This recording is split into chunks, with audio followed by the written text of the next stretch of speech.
Hey, my good people, today we're making baked macaroni and cheese. So you're going to need sharp cheddar cheese, Monterey Jack cheese, you're going to need milk, and you're also going to need heavy cream, flour, salt and pepper, and you're going to need butter. And we're going to need more cheese than this. This is just what we started out with, what can fit in the bowl. All right, so we're going to start off by going ahead and melting our butter in a little saucepan, and then we're going to add our flour, and we're going to whisk that together.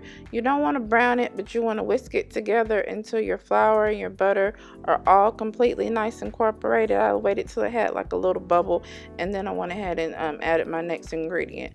So you just want to keep whisking it so you don't burn it. This is like on medium heat, not too hot, not too cold. Okay, so we're going to go ahead and add our heavy cream in there and go ahead and whisk that in there. And I let that come to a little bubble as well. I don't know what it is with the little bubble. But yeah, I wanted to make sure that it was fully incorporated. So it's thickening, as we go. And then we're going to go ahead and add our milk in there, y'all. We use whole milk. We don't use anything low fat skim or nothing like that. We need all of that in here in this macaroni and cheese. So of course we're whisking again. All right, and then we added our salt and pepper in there because we need a little flavor. All right, and then we added a cup of each of our cheeses. So we started with the Sharp. We're going to whisk, and then we're going to also follow with the Monterey Jack. All right, so here we are with our Monterey Jack cheese. Okay, like I said, just a cup of each, and then we have a remaining 2 cups combined left, and then we're going to need another 2 cups. I know I'm confusing y'all, but it's going to make sense.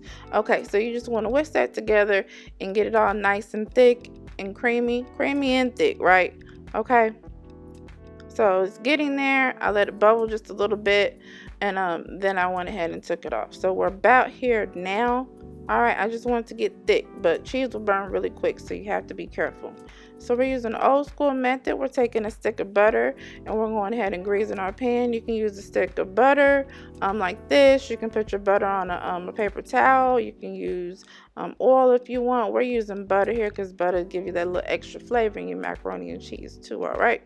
Okay, and I didn't forget the macaroni noodles. I just didn't put them in the beginning because they were already cooked. Y'all seen how we cooked the macaroni noodles before. Okay, so you just want to go ahead and add them into your pan and layer it. Spread them out. That's what I meant. All right, and then we're going to go ahead and add our cheese sauce in here. And I went ahead and mixed it in the Pyrex dish. You can mix it in a separate bowl, but I don't want to leave, any cheese sauce in that bowl and then pour it in here. I want it all in here. It's not going to mess up anything as far as, the fact that you've already greased your pan and everything. So just go ahead and get all that right in here right now. Okay, and then we're going to spread the top because we're not going to mix our cheese in here. We're going to put it on top. Okay, so we went ahead and put the remaining cheese in a bowl, just like this. All right. Okay, so we started off with 4 cups total of cheese, 2 cups of Sharp, and 2 cups of Monterey. So this is half of that. So we're going to go ahead and spread that all over our macaroni and cheese. Okay, and I'm going to show you what it looks like right now, after we get this layer here. I don't like any air spaces, so what I did is went ahead and grabbed an extra cup of each. So another additional cup of Monterey and another cup of Sharp. Just 1 cup each, but you can use however much you like. Always buy extra cheese because I'm cheese crazy. Okay, so you want to get that all nice and layered. Okay, and here's our extra cheese right here.